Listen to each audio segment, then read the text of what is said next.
Hi, I'm Sara. And I'm Rena, and welcome to Biopic, a podcast story. This is a podcast where we dissect the good, bad, ugly, and absurd of this specific genre of motion picture, the biopic. If you want to learn more about us, our scoring system, and how we choose movies, please check out our special introductory episode. Introduction, who are we and what are we doing? Sara, what movie are we doing this week? This week, we will be talking about Straight Outta Compton. And Rena, can you give us the trigger warning? This movie contains depictions of violence in forms that include police brutality, also racism, music industry professionals behaving in a corrupt manner, misogyny, objectification of women, nudity, filthy language, firearms, gold chains thicker than a baby's wrist, drug use, gangster rap, and repeat use of a certain loathsome six-letter antebellum ethnic slur for a black person that Cleve Jones described in the source material for our Milk episode as the one word that no white person is ever allowed to say. When this word occurs, I will make a sound in my throat in imitation of the FCC beeping sound that they make when people on TV curse during a broadcast, doing my best to remember to move away from the mic while doing so, because the noise that I make in my throat to imitate the FCC beep hurts Sarah's ears, and it sounds like this. I'm a fragile baby. Rena, can you give us the spoiler warning? Spoiler warning!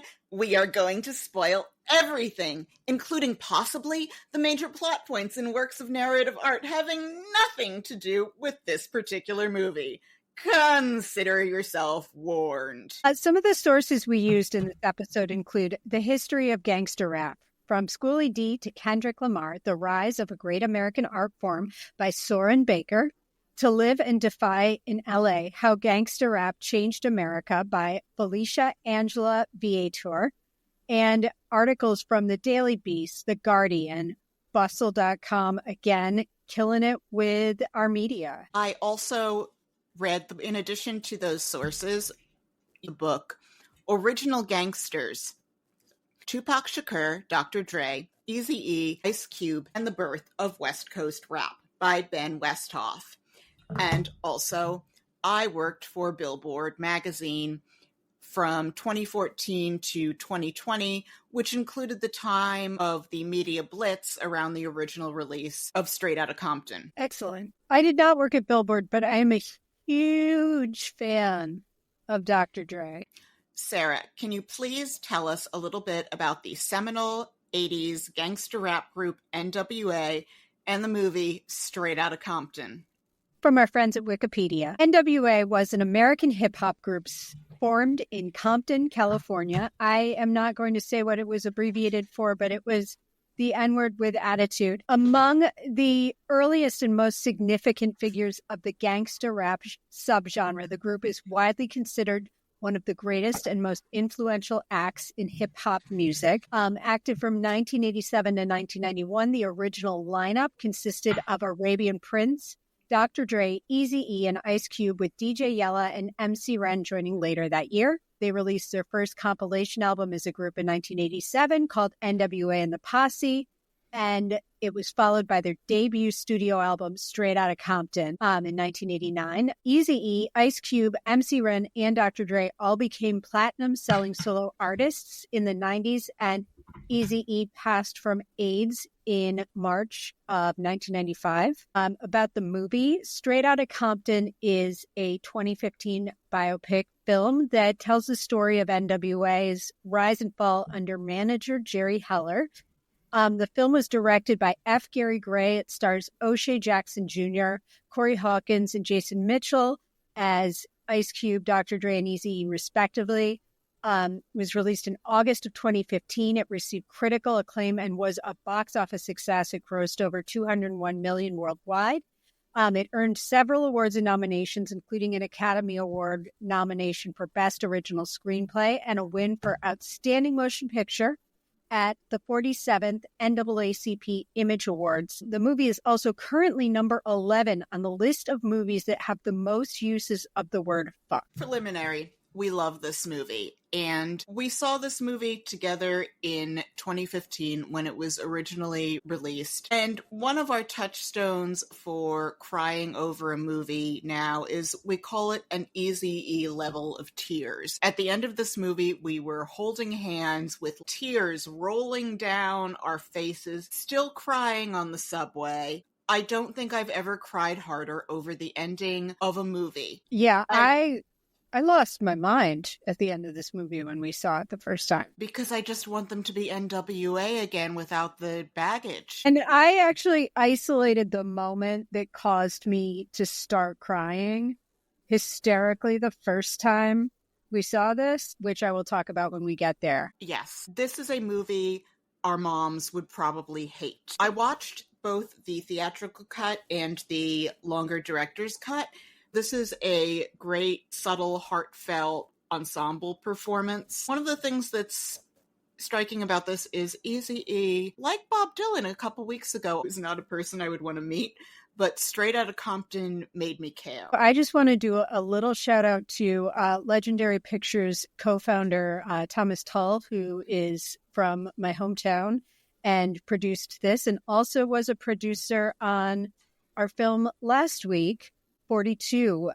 He's a secret hero of Black History Month here on our show. There's something really great about the fact that Legendary Pictures decided to elevate two really important stories about the Black experience in America as experienced by, artists and athletes. And I'm really glad we have this movie because I love it. And I love NWA. I love West Coast rap. And I love Dr. Dre, as I said up top. And it's really challenging to reconcile loving Dr. Dre as much as I love him when you are a feminist. Just issuing the mea culpa up top. There is hypocrisy in my love for him, but also I think he's an unbelievable artist. And this movie really shows that.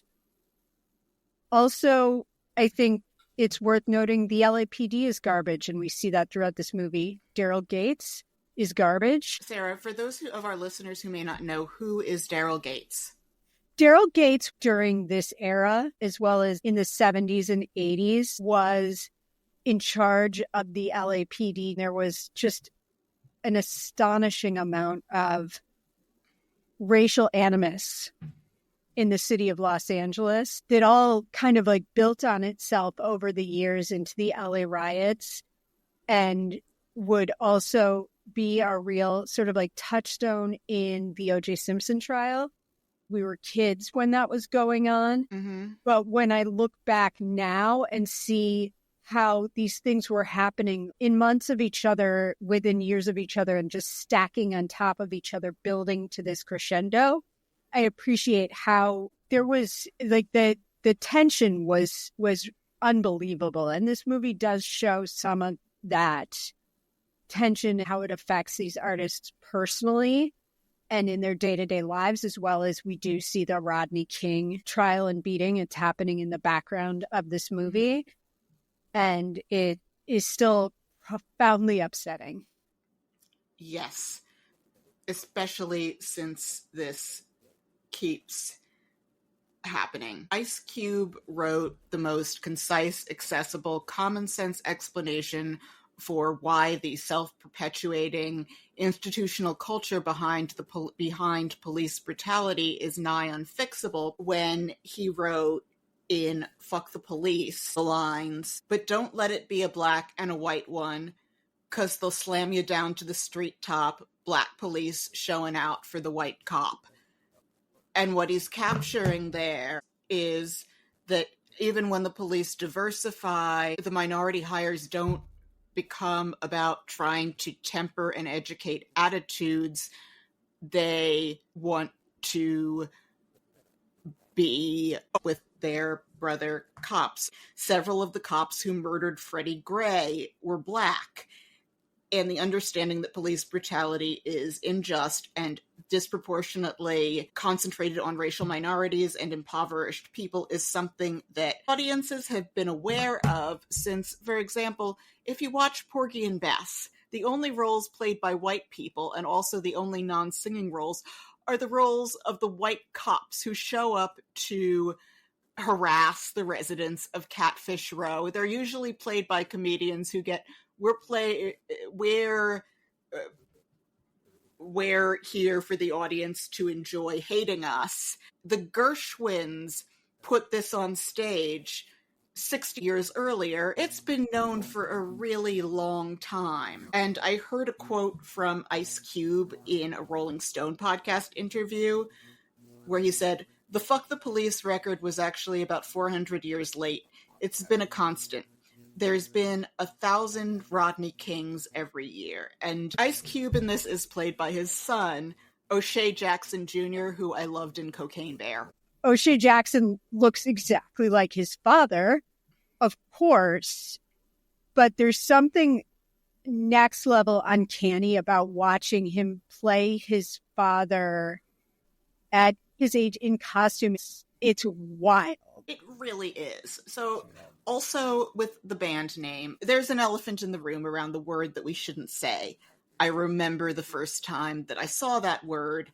It was in a 1950s edition of the book The Littlest Rebel by Edward Pepple, illustrated with photos from the 1935 Shirley Temple film, The Littlest Rebel. So we are talking about at least a triple anachronism layer here, in that it was the late 80s. I was looking at a book printed in the 50s with illustrations from a film from the 30s in a children's book that seems to have been designed to indoctrinate children into lost cause ideology. The scene where I encountered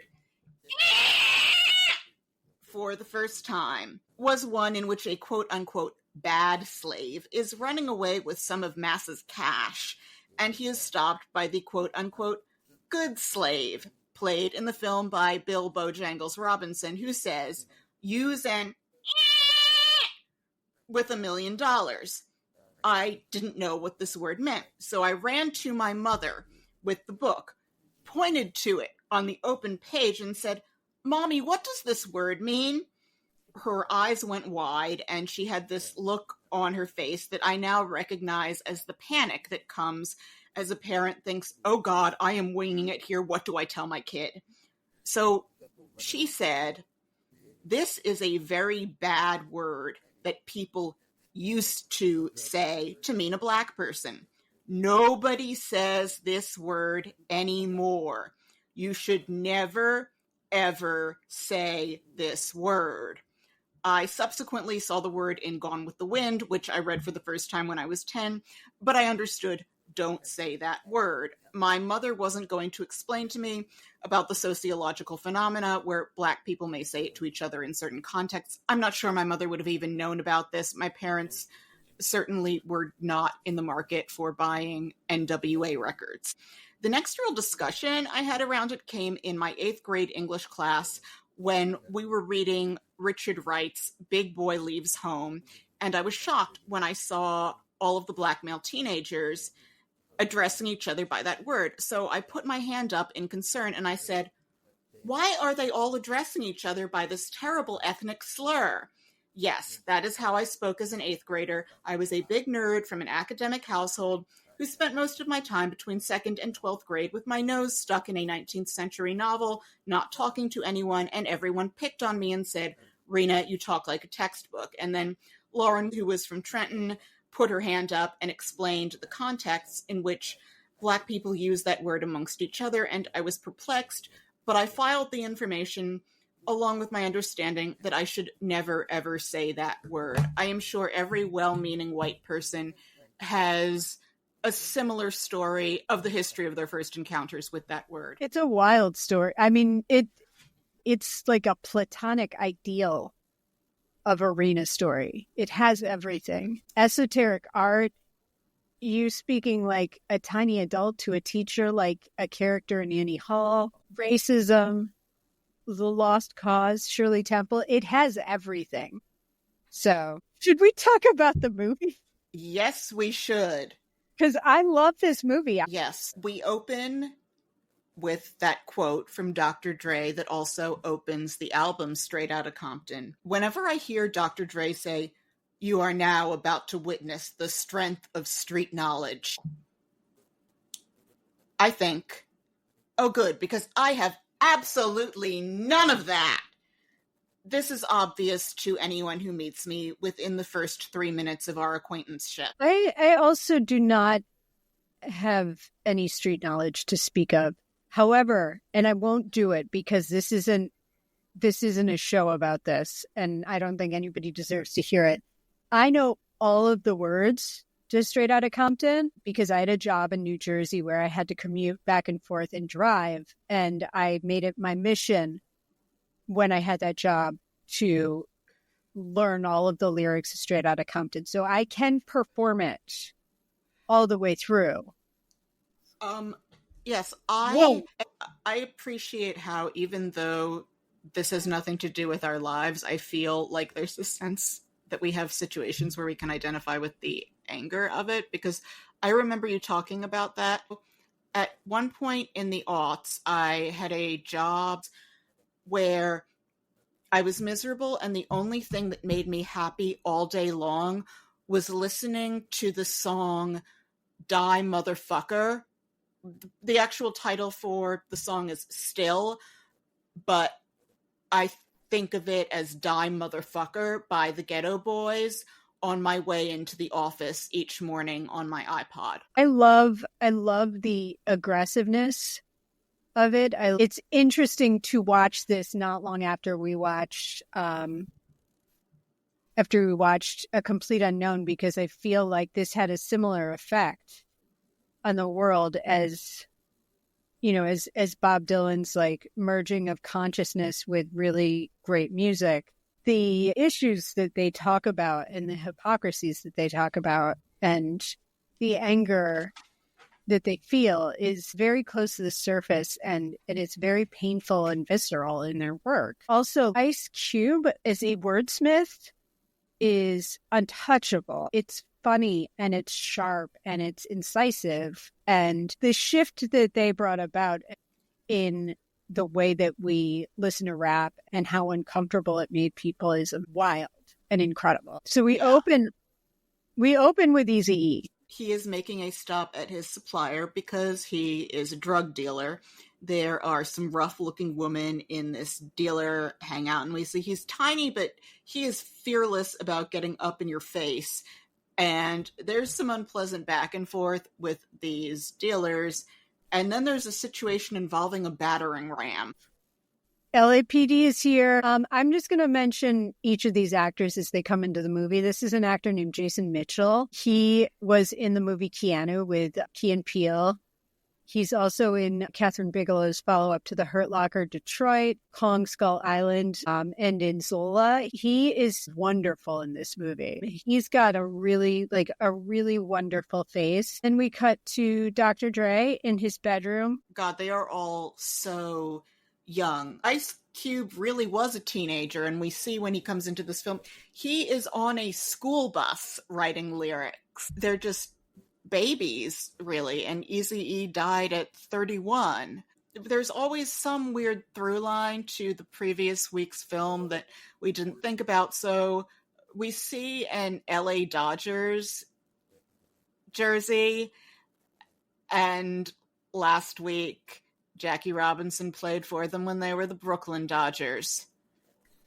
And Brooklyn's still feeling it on that one. The Nets did not compensate. Dr. Dre is played by Corey Hawkins, who's also an incredibly talented actor. We saw him in The Heights. He is a song and dance man, and he looks so much like Dr. Dre at that age. There's a point where they show the album cover for The Chronic on billboards, and I was like, I'm not even sure if that's Corey Hawkins' face in those images.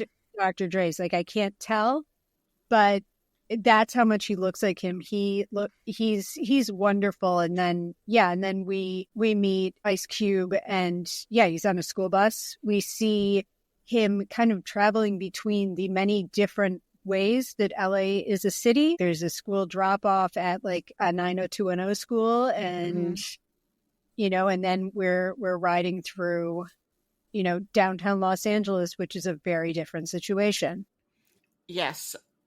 I learned while researching this that Ice Cube at some point that we don't see in here went to Arizona and he studied architectural draftsmanship. But the kids on this bus are throwing gang signs at some gangsters in a car who get on the bus, and the driver just lets them on because he's scared.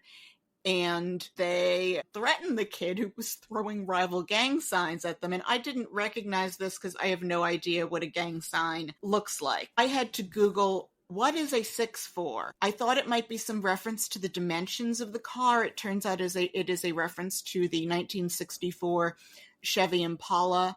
I don't know about this. I am familiar with the 87 Ford Taurus, the 89 Ford Crown Victoria.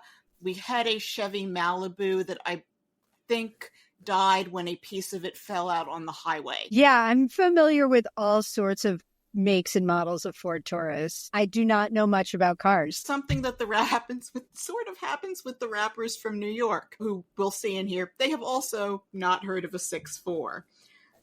But I think something that you've talked about in other episodes, this movie captures the joy of the creative process when we see Dre making Eazy-E a rapper and how he coaxes these performances out of people. And you see the work and the joy, and you see him being immersed in things he's going to sample. And I think that's what makes the first half of this movie such an ecstatic romp, is seeing the interaction, and it's fantastic.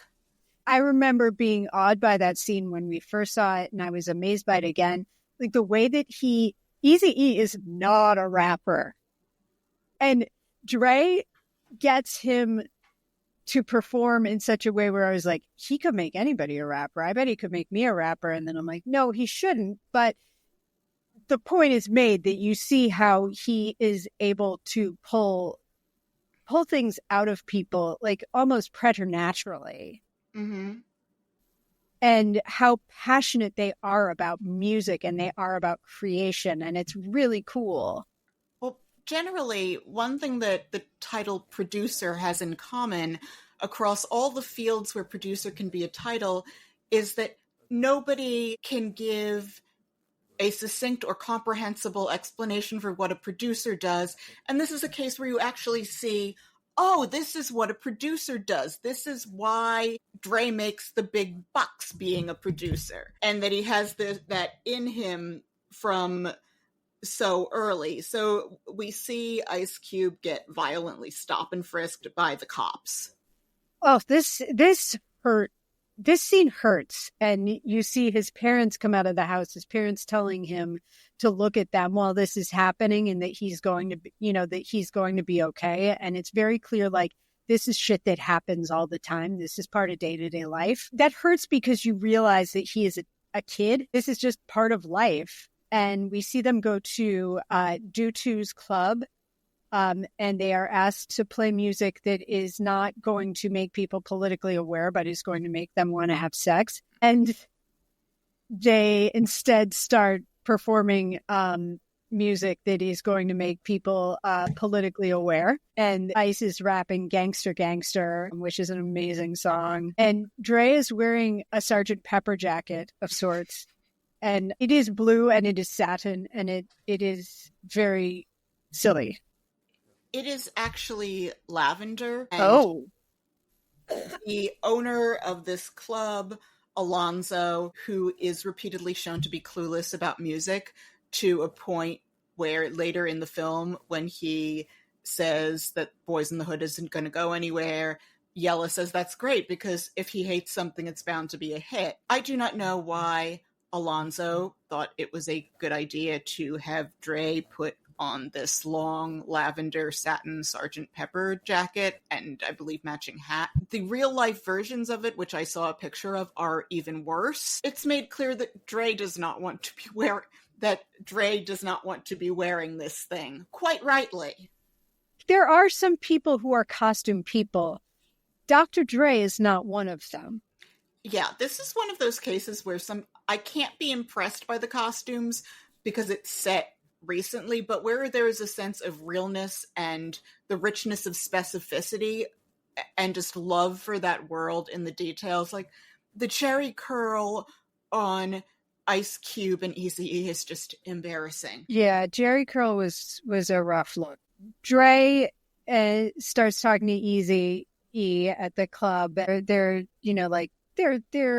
teasing each other, and Dre is very big picture and visionary about where they can take things and where they can move as artists, and they decide they're going to do it and record.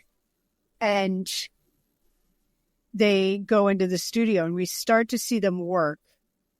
And that creative process is amazing to witness. Because the rappers from New York don't identify with Ice Cube's lyrics, and they're like, what's a 6-4? And they leave, so they are stuck with studio time that Eazy-E is paying for, and they have to use it. Ice Cube won't do the rap himself because he's in another group, so Eazy's there, and Dre tells him, like, actually, this is about your life, and like, Eazy does have swagger, and like, line for line, the way that Dre coaxes this from him. I want to say this is the most straightforward chronological storytelling that I've seen to avoid and-then-i-ness. It's magical how this movie has such momentum that I watched the original length one today again, and I was just like, I was astonished at how quickly this movie moves. And also, this movie does fan service in a way that is not annoying, because I know you get annoyed at fan service like nobody else. Yeah, there is no Mike Myers telling them that the label won't play Bohemian Rhapsody. They're clever AF with their fan service. We are right in the mix of things. They press this song and onto a record and it starts getting airplay. NWA did not have that much power on the singles charts because you could not play their songs on the radio. I think you could play Express Yourself off that first album on the radio. I can relate to the music even though the lyrics are not about my life, because I can get pumped with it when I'm mad. I think anyone can relate to the anger. It's also in the specifics of the world building here. NWA's lyrics are rich with specifics and the authenticity of experience in a way that pulls you in. Hearing the specifics of someone's world is relatable, even if they are not at all my specifics, because the emotional language in the delivery of how people talk about the cultural and daily lived specifics of their experience is universal. O'Shea Jackson Jr. is at an unnatural advantage here because he's imitating his dad. Most people playing someone who is still alive have a few hours or days worth of time to hang out with them and pick up their mannerisms. O'Shea Jackson Jr. had 20 plus years of exposure to his subject in an intimate setting on a near daily basis. Everyone can imitate their dad. Still, he does a far better job playing his dad than you or I would do at playing ours. And I have to wonder for him, what's it like to act opposite someone playing you as a kid? What a trip. Into this film, around this time, comes what amounts to the villain, Jerry Heller. There are lots of conflicting stories on him. I did not read Jerry Heller's book because I don't trust him to tell the truth. The best I could say for him is that he sees Eric Wright as a business partner who he's not doing anything worse to than other people like him haven't done to other artists, and sees the other members of NWA as employees rather than seeing them as equal members of a group. This is not how it happened. I read one story that Eazy-E paid someone $750 to introduce him to Jerry Heller, I don't know. Jerry Heller had actually fallen on hard times at this point and was living with his parents for a period. He made a bunch of money in the 70s, but he did have an eye for talent. It's just, he didn't pick up that Ice Cube is the real talent as a lyricist. Yeah, he definitely had a tiered system in terms of how he treated them. And every dude in this group is smart. They're all savvy. You know, I appreciate that per Jerry Heller, there are multiple sides to every story. But it's very difficult to evince a whole lot of sympathy for him because he understands the inner workings of this industry in the way that this group doesn't. He mentions some of the other groups that he worked with, one of which is Styx. And as you know, I'm a very big Styx fan. And I have watched the Styx Behind the Music several times. And nowhere in the Styx Behind the Music do they talk about Jerry Heller ripping them off. It does feel ultimately very predatory what he's doing here because he knows what he's doing and they don't know what they're doing in the same way. At the end of the day, even if he had arrangements with Eazy-E, he has an insight into the way that this industry functions that enables him to be in a situation where he took advantage of them. He did, at least in some form or fashion, whether or not this version is the truth, take advantage of them and retain amounts of money that were unfair and sort of take it out of their work to pay for everything. I don't love it. Paul Giamatti gives the closest thing to an ascorbatory performance in here, but he's just being Paul Giamatti. I'll allow it. He's the only one giving off like big actor vibes. Everyone else's performance feels very unaffected, and it's different. I only recently saw Love and Mercy, where he plays a much more sinister Svengali figure preying on an artist in that one. The character he plays in Love and Mercy makes Jerry Heller look like the most business ethical guy ever. So maybe that's informing his performance too, because he, despite all the things he's doing that you could point out, like bringing Ice Cube in to finally sign a contract in an unlit room at night. You also see where he's thinking of himself as treating Eric in a fatherly way. It gets very confusing, and I think that that's on him because we know that Ice Cube, Dr. Dre, and Eazy-E's widow are knee-deep in the creation of this film. We see them start touring. We see the music taking off. We see a bunch of white male newscasters talking about the scourge of gangster rap as if it's the first time artists have ever confronted authority and used language about them not being model citizens, which is, to me, like super coded racism. I will refer you back again to the racist white cops in Porgy and Bess, and that audiences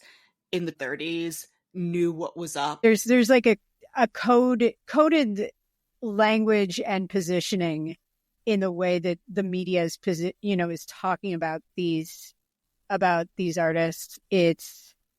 It's real clear in the light of day of 2015, and then also even more so in Year of Our Lord 2025. Take a drink, everyone, Sarah said, Year of Our Lord. We see them partying at the hotel, and we get the origin story of Bye Felicia. So if you haven't seen the movie Friday, Felicia is a crackhead, and she's trying to mooch off Ice Cube in the movie, and to get rid of her, he says, Bye Felicia. So in here, there's also the scene where they're in the recording studio.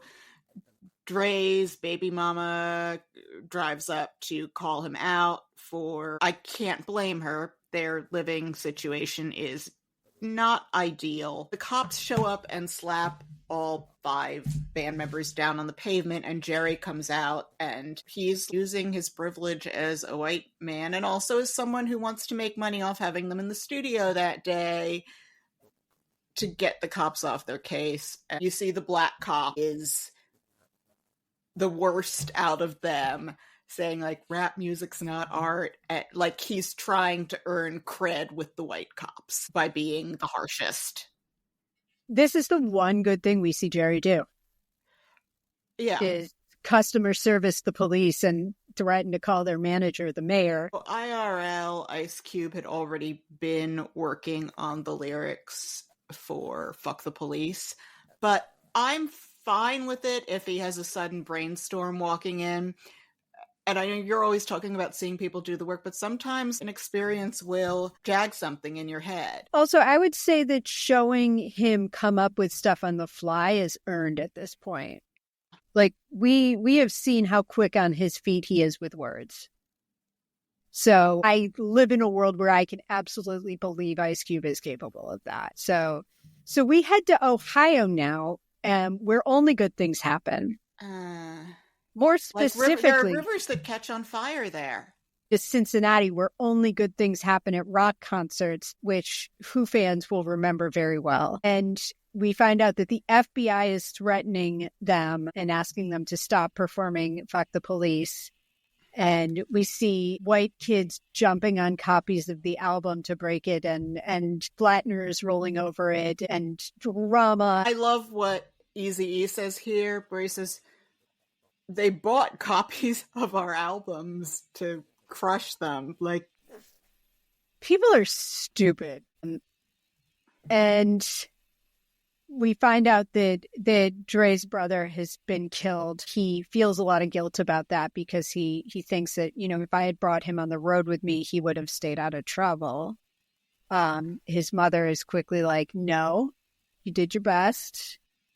Can't save everyone, but it is super sad.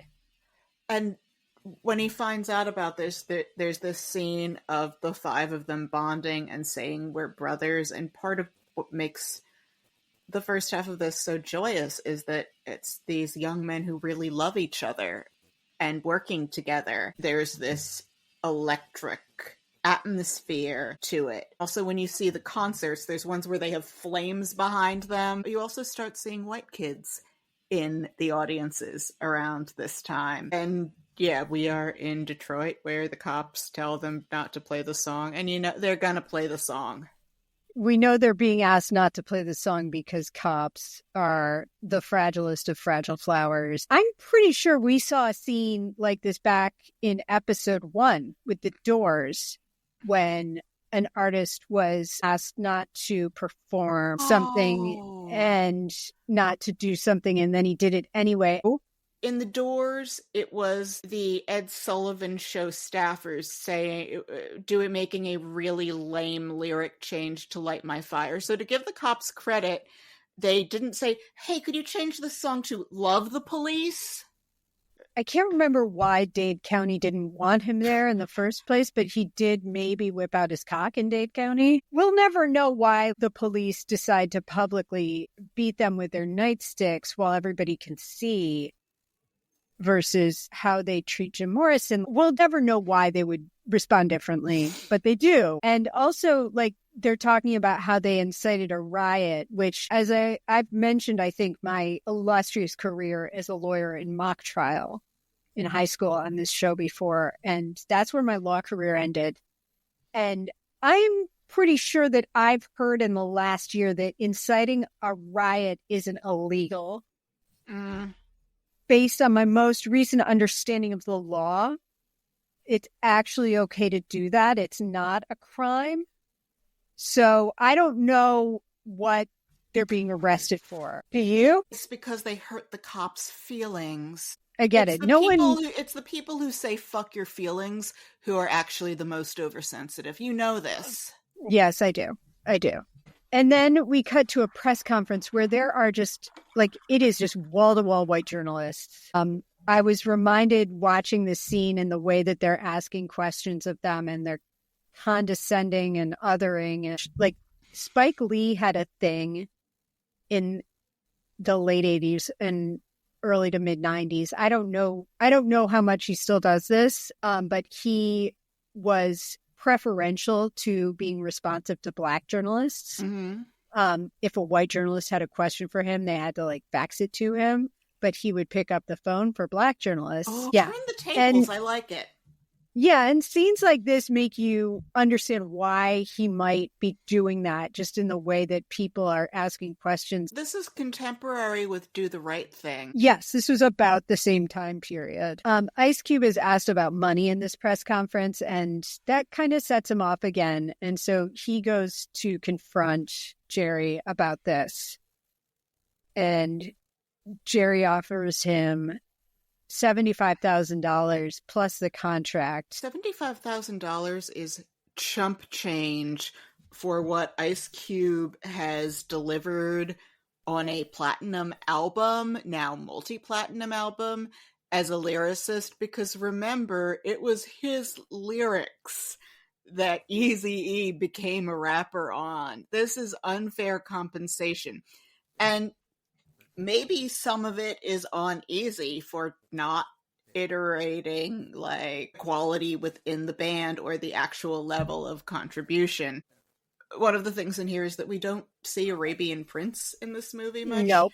But I'm willing to say, okay, the movie is 120 odd minutes of moments out of someone's life, so it's possible that these are just moments that exclude Arabian Prince. I don't know. We're trying to tell a concise story here, people. If you want to see inaccurate, watch The Conqueror. Yeah. What do you think Ice Cube in this, I'm going to say it again, the year of our Lord 2025, would deign to do for $75,000? Laugh in your face. You think? But he would laugh in your face and then abruptly stop, because that would be like, you get 2 seconds of my time, tops, and I'm being generous here for $75,000. Yeah. I'm wondering, like, if I could get him to type the word "the." Like, you could get the TH. I was thinking about that. He doesn't get out of bed for that little money ever again. And then enter the film Suge Knight, who is a real thug. I was originally far less generous on Eric Wright about, oh, he's a thug and I wouldn't want to meet him, because when you compare him with Suge Knight, is Suge Knight still in prison? And if he is, I'm glad. Yes, he is. And Suge Knight is a proper gangster.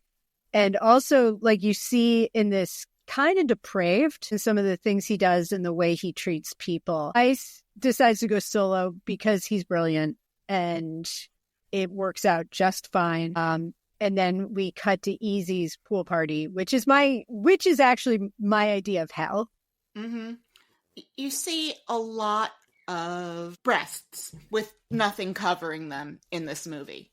There's a lot of breasts in this movie. I don't understand the principles of a pool party and why it's fun. It's all people with very good bodies kind of like moving around next to a pool with cups of alcohol and loud music.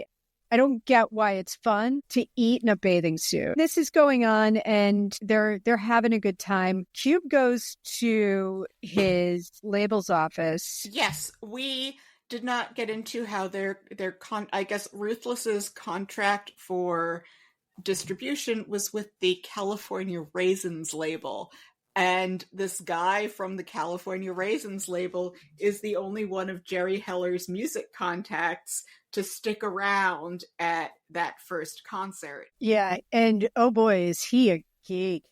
But he gets it. It's like, it can be completely random just who gets it on something before everyone else does. He does get it, and then he disrespects Ice Cube by not paying him after he has given him a hit record. And Cube shows up at his office with a baseball bat and starts breaking stuff. And this is an aggressive approach. He does get his money. And we've seen this because we've done a bunch of music biopics, and we will do more in the future. The way the music industry treats people is so horrifying. It is garbage. And Ice Cube is smart he picks up quite early on, I need a lawyer. He was super duper young. How many people that age just signed contracts and didn't go, I need a lawyer. This is messed up. For sheer mass of people getting like screwed over and ground out, I feel like the music industry has no competitors. Ice Cube redecorates California Raisin's office. I don't know why he hasn't retained a lawyer yet, but baby steps. He's sticking up for himself. My God, I loved this so much. So Ice Cube goes back to the label's office and he plays him a diss track that NWA has put together about Ice Cube, and he's very unhappy. Why would you ever come for Ice Cube? What would possess you to come for him? It's a huge mistake. He creates the track No Vaseline, and he goes there with every single person. You see the difference between them and Jerry here, because Jerry's basically like, this is an outrage that he's insulted me and besmirched my character. And Eazy's just like, no, we just go to the studio and we record a response. Until everyone gets tired of it. Yeah, that Jerry is like, I'm going to make some phone calls about this. This is an outrage. And they're like, what are you talking about? Yeah, and one of them says, Cube doesn't even know what anti-Semitic means. I think Cube would have named the ethnicity of whoever he was angry at in a derogatory way out of the nature of battle rap. It was designed to hurt. Yep, and it did. In terms of what he says about letting a Jew divide us in that track, in battle rap, you come at your target with everything you can throw that will get under their skin. I don't think Ice Cube is an anti-Semite, especially not compared to Kanye West. We're starting to see the fractures. We've already had a fracture. Cube is gone, and they probably had more good albums in them with that original lineup. It is sad that there's only that one official studio album with that lineup. I mean, we talked about how Harriet Tubman is basically a superhero 2 weeks ago, and they are like the super friends of a rap lineup. It's insane that all of these people were in one room working together as a unit, given what they all went out and did. Dre wants out, and Suge calls Eazy-E to him and says, you're going to release him from his contract. And he has his very scary dogs in the mix. And what Suge Knight does with dogs is unconscionable. There is dog fighting in this movie. Dog fighting is a scourge of society.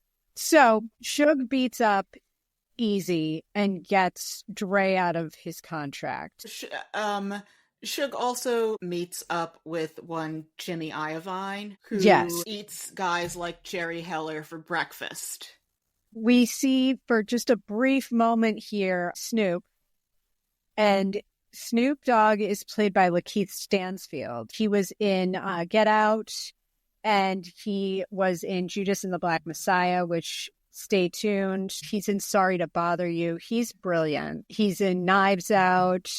He was in Selma. This is the first of many notable performances from him. He is convincing as the young Snoop. I remember that first Snoop in the Jersey on SNL. Snoop Doggy Dog. Snoop. Okay.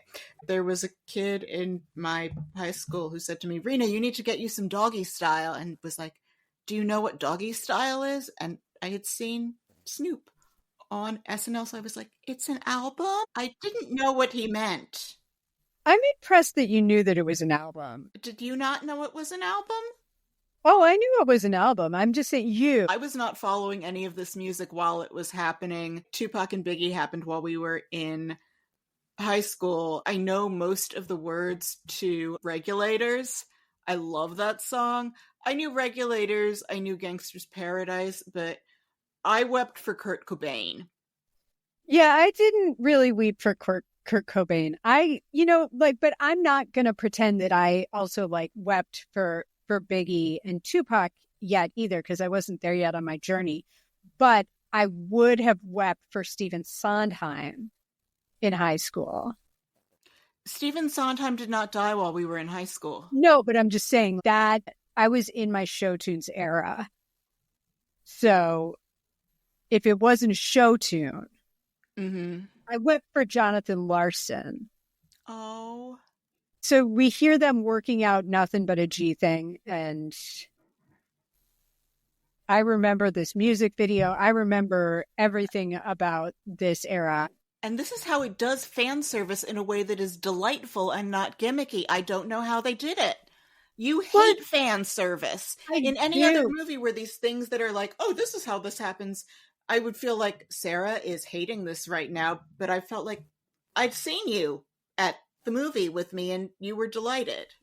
Well, the thing about the way that they do fan service in this is very similar to the way that they did some of the fan service in A Complete Unknown, where I felt like because they were integrating the iterative process of creating into it, it didn't feel as shoehorned in there. Right. It felt really natural. And because of the tone of this movie, too, it feels like you're on the ride with them. And there's sort of a puckishness to the way the story unfolds, even though we both cry like children at the end of it. There's almost a little bit of a wink, like a 24-hour party people kind of wink of yeah, it could have happened this way. I only watched this scene the one time in the director's cut earlier today. So I think it's Snoop or someone in a car with Dre gives him a joint and Dre coughs and he's been talking about how he's having trouble creating and he's like, what is this shit? And they're like, it's called The Chronic. I'm glad they cut that. Yeah, like I said, in terms of production direction decision makings above the director, everything that they cut from the director's cut made sense. And actually, the stuff that I want to see that was cut are the things from the 3.5-hour version that were probably just really fun scenes of people chilling. And I love that, but I don't want that added to the movie. I want to see that as an aside. Yeah. I want access to it, but I think the theatrical cut was full of really fine decision making. Yes, agreed completely. Ice Cube is being interviewed by a guy who sounds like Mike Wallace, but isn't. And he's being asked immediately, are you anti-Semitic? What about your relationship with the Nation of Islam? And I feel like this is a good point to call out the director of this. It's a man named F. Gary Gray. He is a working director. He is Black. He directed Friday. So he knows Cube intimately in that they have been colleagues. And I think tonally, that's why this movie is so ripe. I do think that there is a deep benefit to the proximity of the director to their source material, in that you feel this movie naturally rejecting the white gaze around shit that's complicated and around the experience. It's the same thing that we saw with Harriet too, with Casey Lemon's directing. This is why representation matters. There's a real consciousness of the lived experience and how it's shown that is deeply beneficial to creating a really intimate, real feeling portrait of the experiences. And it's really you feel it being important in certain moments. And this is one of them, where Ice Cube goes into an interview and immediately he's being asked, are you anti-Semitic? What's your relationship with the Nation of Islam? And this is all shit that white men don't necessarily have the right to imperiously ask Black people about. It's complicated. They're baiting him. They're not what kind of an interview is this even? They're not offering any kind of a real portrait of who is Ice Cube. They're going straight for the hammer questions, and they're going straight for the questions that will make white people uncomfortable. We see the trial for Rodney King's beating come to its resolution, in which no one was found guilty of anything. I don't know what your relationship was with the Rodney King trial, but we had a thing where we had to watch the news every day in 6th grade for our social studies. And so I watched headline news every morning, and I saw that footage of Rodney King being beaten every morning for months because it was in the news. And I remember just not understanding as a kid, why aren't these people in trouble for this? So we see the Los Angeles riots happen, and I always go back to Martin Luther King's quote about rioting is the language of the unheard. Oh my gosh, rioting is the language of the unheard. Another quote that could have been taken out of context in this year's inaugural speech, like judged by the content of their character and not the color of their skin. Eazy is getting sick. He's coughing, and he's also seeing the success that his former colleagues are having. This actually made me cry when Eazy is driving and he passes by Tower Records and sees the Chronic ads up on the billboard and outside of the record store.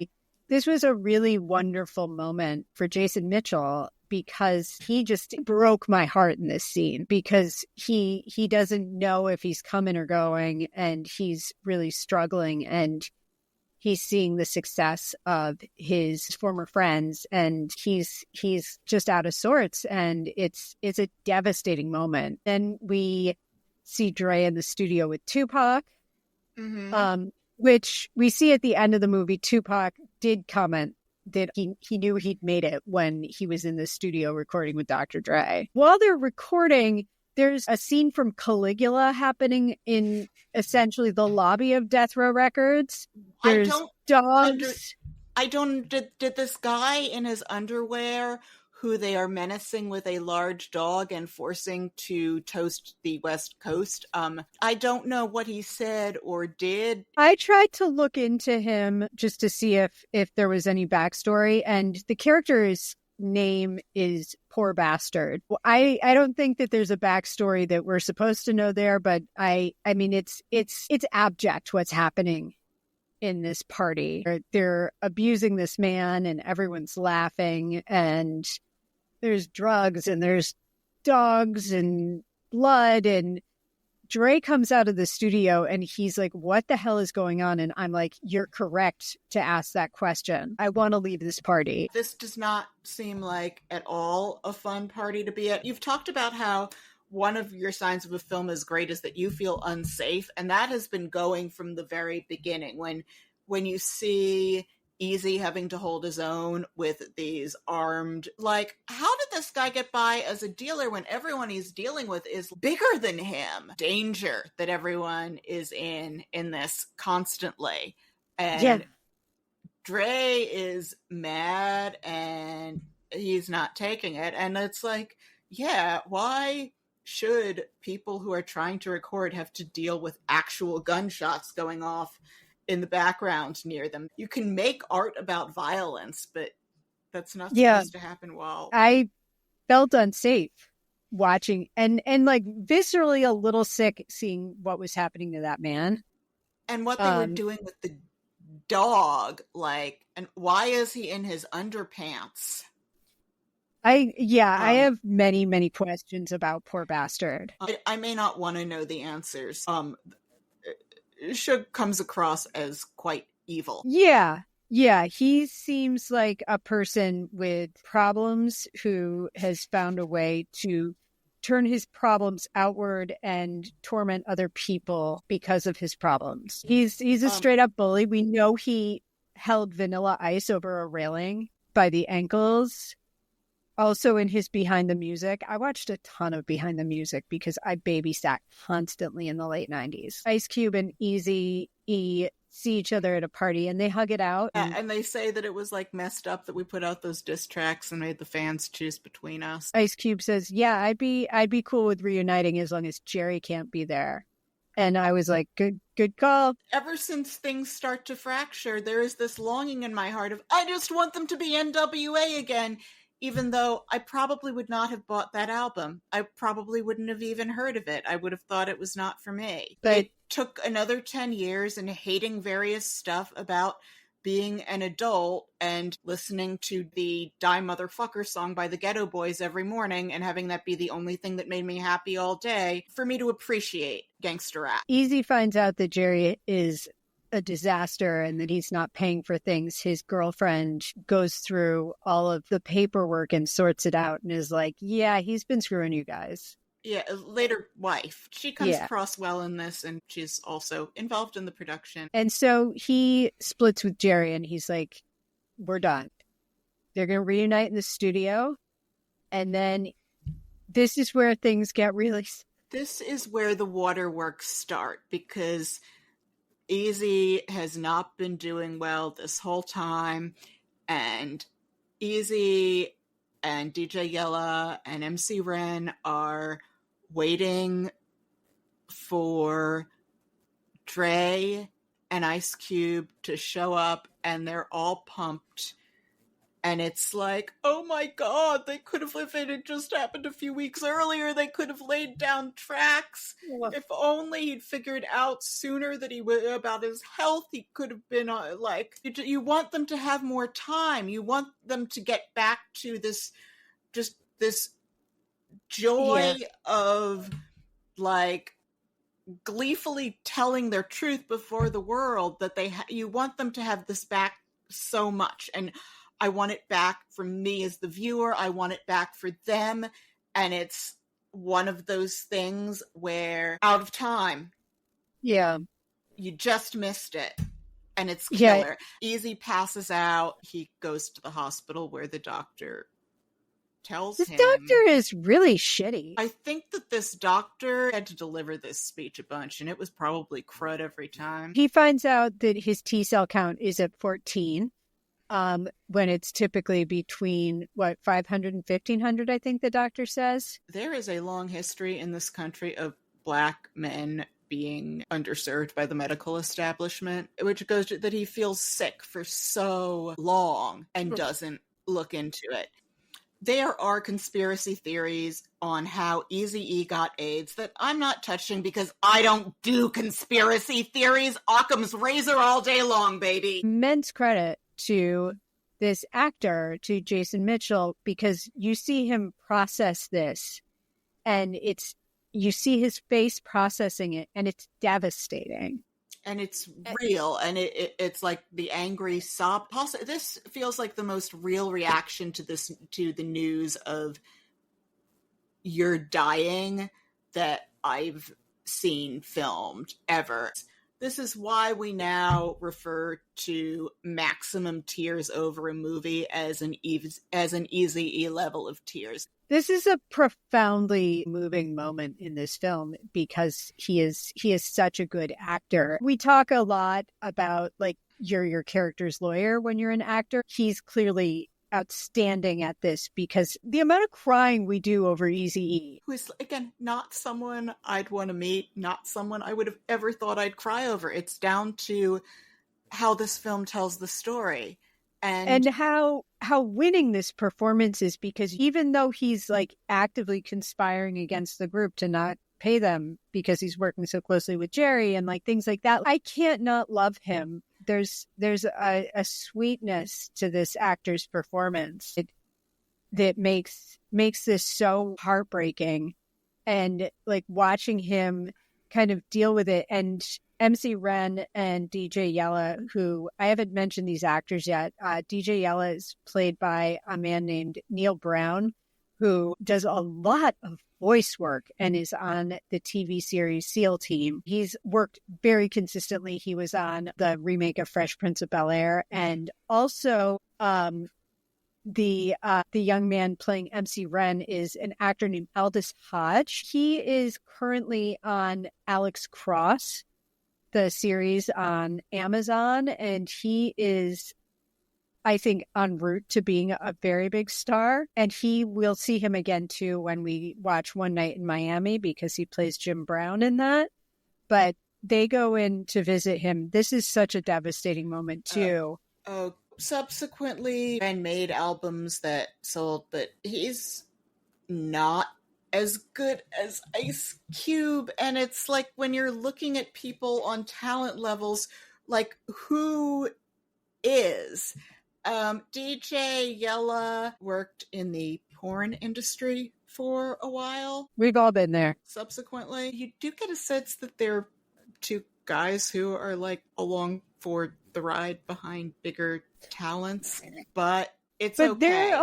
They're lesser lights because Ice Cube is Ice Cube and Dr. Dre is Dr. Dre. Like, they are very talented in their own right, but it's like, these are two supernovas of talent, like geniuses. But they go in to see him, and he says, and Eazy-E says to them, "I'll call you when I get out of here." And that's like when I lose my mind. We also find out that the hospital has been getting around like 7,000 calls a day to check on Eazy-E. It's devastating to watch him cope with and deal with this literal death sentence. And Dre goes to see him, and he's hooked up I think this actually happened, that Dre went to see him and he was not there anymore. Yeah. Oh, God, it's so heartbreaking. One of the cut scenes included his bedside wedding with Tamika. Oh, which I would have liked to see that. I mean, I'd cry more. We would have cried more. There's enough tears going on already. And you see Cube and Dre saying, like, he's not there. And you get this sense, like, they just missed it. They just missed this chance to come back together. And it's just killer. Because I don't know how many times I'm going to say this. I just want them to get it to be NWA again. Eazy-E passes, and Dre goes and mic drops Suge Knight and is like, "I'm out." And Suge is like, "You can't have anything without me." And he's like, "Yes, I can." One of the things that I like here is, it's like, why do we have this addendum? But I think it's sort of like, in Dre's evolution, this is him taking away that, like, life is short and he shouldn't make compromises. It's part of him learning to stick up for himself and to trust his gut, because you see that, like, he hung around longer after Cube was like, "This contract is whack." Like, the other ones all signed, and you have to wonder, if they had all said, "Hey, this is whack," could they have gotten to a more equitable split? Who knows? I kind of doubt it. A lesser movie. Okay, if this were Bohemian Rhapsody, Dre would have broken up with Suge, and then they would have come together in the studio, and then they would have made Straight Outta Compton. Yeah, or they all would have been there, and I think I appreciate that this isn't part of the lead up to this thing that never came. It's his life, his takeaway on, like, trying, because it is so devastating, and you can't end on that. I'm not going to judge Dre's work in evolutionary sense, because I think it's all genius, and he has evolved as an artist, of course. But Aftermath is where he really came into his own fully as a creator and got full creative control, has a sound that belongs to him, that is notable as a through line through all of his work with other artists. He found Eminem. I would probably hazard a guess that Eminem is still alive today because of Dr. Dre. I think that this is where he really became the person that he wanted to be. And I know that's a complicated person with a complicated legacy. Mm-hmm. I don't know, but I love this movie. I love this movie. Me too. And it isn't a movie I would have thought that I would love. I didn't expect to love it as much as I did the first time when we watched it together. I think it is so brilliant, and that it is filled with with great performances. And it's a great screenplay. I can just slide right into awards talk here. This movie was nominated for one Academy Award for Best Original Screenplay. It did not win. This was an astonishing year in filmmaking. 2015's filmmaking. You have The Hateful Eight. You had Mad Max Fury Road, Bridge of Spies. Trumbo came out that year. The Martian, The Revenant, Carol, Inside Out, Ex Machina. The movie that really took all the prizes that year was Spotlight, which is, in terms of like revolutionary filmmaking, not the most revolutionary movie, but a lovely movie with really, really great performances. Like, this was a good year. This movie is part of that good year. This was the top earning musical biopic until Bohemian Rhapsody. It won, a slew of other awards like NAACP Image Awards and National Board of Review. It was on the Best Pictures of the Year list. It earned all that. And in a different kind of year, I think it would have gotten more attention. Did we have any choice dialogue? For choice dialogue, my line that stood out was, "You're kind of being a hoe right now, Eric." There's so much good dialogue in this movie. But the one I really liked was when Ice Cube is being interviewed by the journalist and he ends it with, "Eat a dick, Brian. Get the fuck out of my house. Y'all done here." Which I loved it. It was a good tell-up. So, Sarah, shall we Yes. score this thing?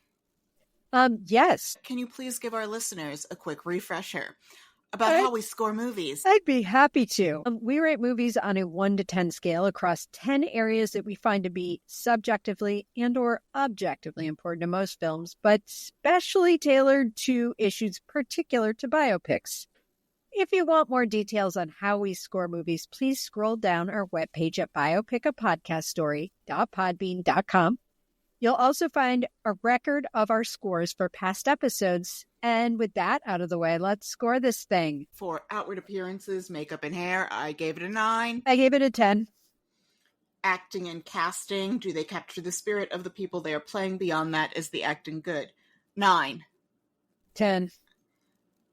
Passage of time, I gave it an 8.5 just because I felt like Eazy's decline in the hospital is not, like, he goes from being communicative to comatose, and I didn't quite have a sense of how much time was passing. I gave it a 6 on passage of time because there were markers, but at times it was difficult to know how much time had passed and what was going on. For costuming, I gave it an 8.5 just because with something this recent, there isn't a lot to do. It's authentic. The details are lovingly observed, but do you understand? I do. And I gave the costuming a 9 because I agree with you, they're spot on, but it's not crazy to have been spot on.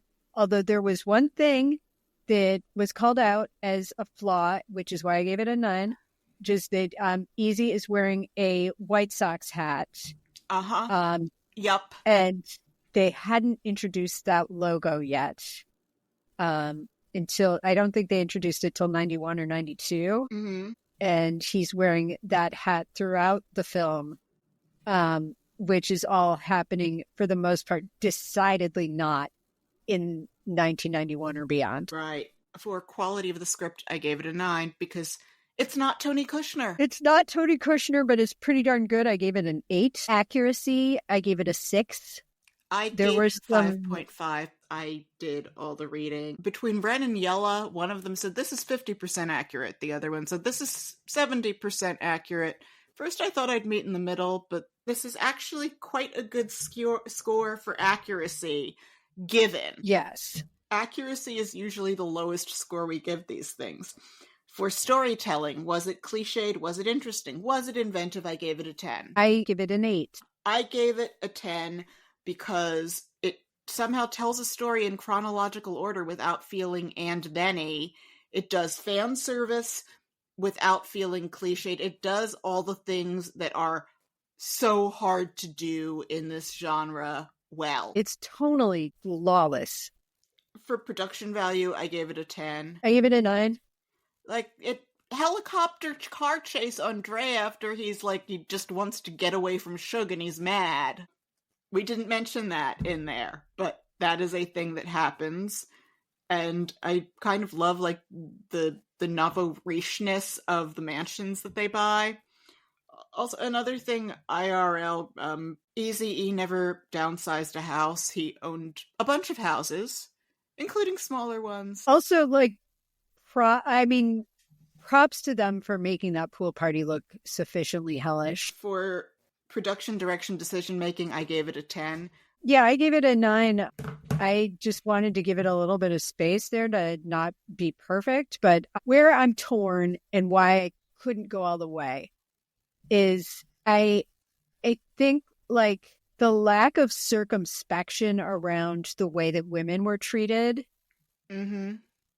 does cause me a little bit of angst. But it's one of those things where you wind up with a movie that is too ungodly long, and that's one of those things that I would file under accuracy.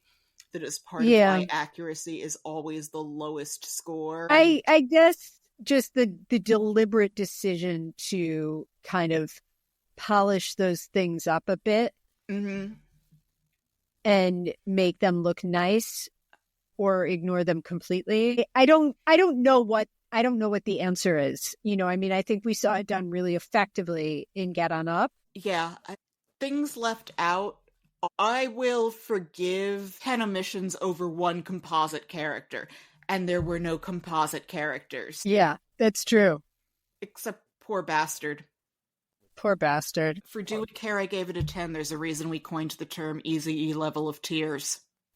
Yeah, I gave it a 9. I cared very deeply about all of these people and their journey. My total came to 8.95, but I already decided that I'm using the bi. Okay. So that is 9.95. All right.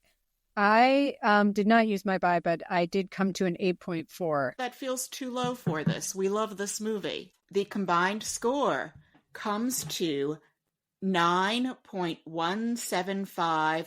Straight Outta Compton, you qualified for second opinion. Good for you, Straight Outta Compton. Second opinion is the element we stole blatantly from How Did This Get Made? The prize for scoring above an 8 or below a 4 is that you get to hear us make fun of IMDB reviews by people who disagreed with our assessment of the film. I will start with 1 star out of 10 by Aramana, written on August 14th of 2015, titled A Bad Adult Movie with Corrupt Men. This movie tells the story of 5 corrupt musicians who live a depraved life and are happy about it. This bad biography film is about the life of the rap group NWA. The story basically follows the life of Eazy-E, Dr. Dre, and Ice Cube. The film is so boring and have a slow pace. The woman nudity and the hardcore could please horny men for a temporary period of time. After seeing the movie, I was really disappointed because I did not see any drama in it, and the boredom in it really kills and sucks so bad. Sadly, this is a bad adult movie with corrupt men that I advise you to avoid. I'm tripping over could please horny men for a temporary period of time. And I'm like, isn't that the only way you can please horny men is for a temporary period of time? Boring. I didn't see any drama in it, and the boredom in it really kills and sucks so bad. Okay, this is a take. Do you want to read the next one, Sarah? 1 out of 10, the corniest casting ever from Rockcore-34915, April 21st, 2024. They cast the most corniest people to play, quote, gangsters. Dre, Cube, Yella, Ren, even Snoop actors were corny AF and wasn't believable thugs. The acting was horrible and cringe. It's like a bunch of friends trying to be hard. And when they rap, it doesn't go with their look. They sound that the real people only when they rap. Ice Cube's son looks like him, but that literally it. He can't act. His movements and line delivery was just cringe. Also, the one scene Dre is making a beat that he didn't make from scratch when he just sampled in real life was inaccurate. Most of them don't look or act like people they're portraying, especially Dre, Snoop. And the bus scene was so stupid. What bus driver would let someone on the bus with guns? The bus was already stopped when they pulled in front of them. I don't know how it was nominated for an Oscar. I couldn't even finish it.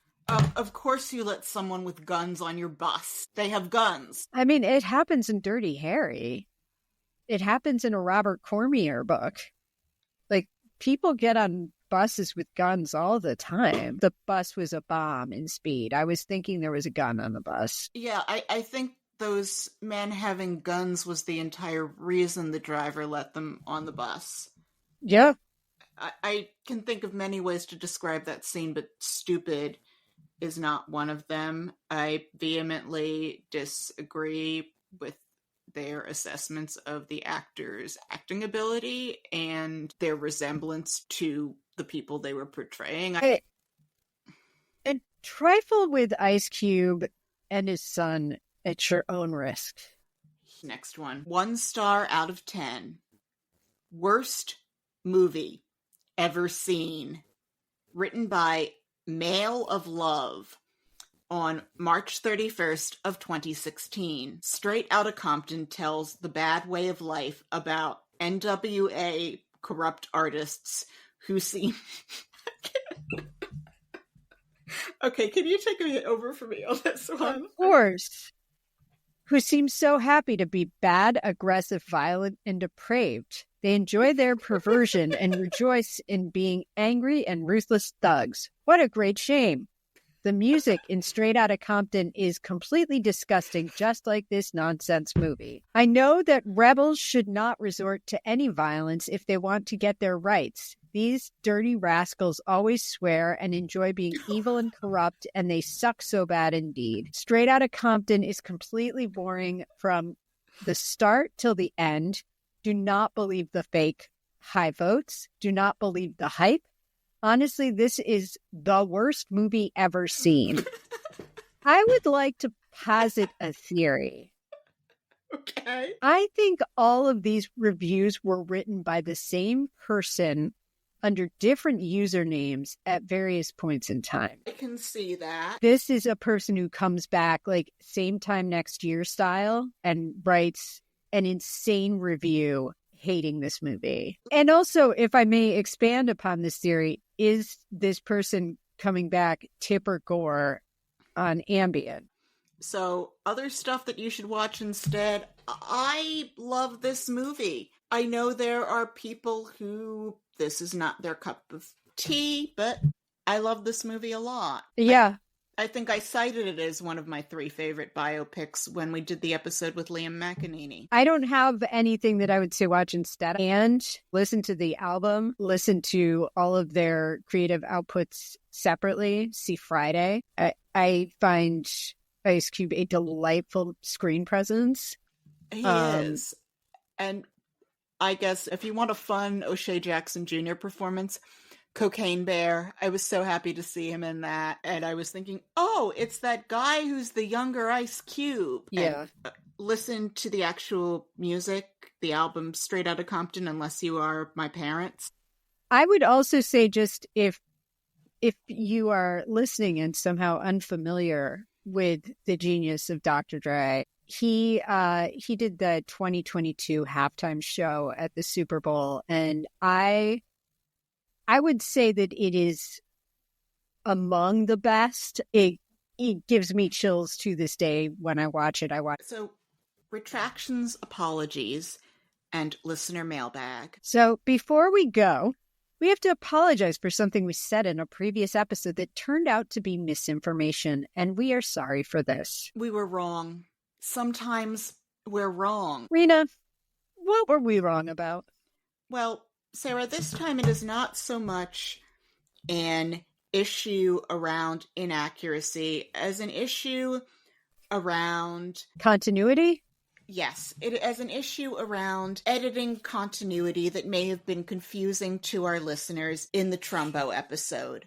I just got my computer back from well over a week of it being held hostage at the Apple Store, and the Trumbo episode I originally found to be just too long and weird, so there was a very delightful bit that wound up being cut where it talked about a story involving Dalton Trumbo, William Saroyan, and a dead baby alligator. Reference to this makes it into the end of the episode, but the story is cut. So there's this dead baby alligator that pops up at the end in a way that makes no sense because it's not there before. And this isn't your fault because I was just mad over my lack of control. So I was telling you, butcher it. I want you to treat this episode like Joan Crawford treats their kids. And consequentially, there is this problem of baby alligator discontinuity in the Trumbo episode. I might go back and re-edit at some point, in which case this apology becomes moot, but I just don't have the heart to do it right now. It was hard not having my computer. My rage over that went into me hounding you to take a hatchet to the Trumbo episode, which caused baby alligator discontinuity issues. And I'm sorry. I would also add it was a hard week for me too, because I was hurting for you. But we apologize. We're very sorry if you were confused about the baby alligator. Do we have any other apologies this week? I don't feel like being sorry about anything. I wanted to call out the dead baby alligator discontinuity and make sure that our listeners understand that we didn't mean to be that sloppy. No. And with that, yes, if you liked the show, please leave us a 5-star rating and subscribe to us on iTunes, Spotify, or wherever you get your podcasts, and tell a friend, or better yet, plural friends, and share us on social media. We hear it helps. You can follow us on Threads, Blue Sky, and Instagram, where we have visual aids from our episodes. Our Instagram handle is @Biopic a Podcast Story, so do check us out there, and we'll link to that in the show notes as well. Please also check out our webpage at biopicapodcaststory.podbean.com to see the official episode ratings for all of the movies we have done so far. If you would like to get in touch, you can email us at biopiclistenermailbag@gmail.com. Tune in next week when we'll be talking about Shirley, which is all about Shirley Chisholm, the first Black Congresswoman. Yay! And good night to the earnest and the cynical. Have a great week. Good night, Rena. Good night, Sarah.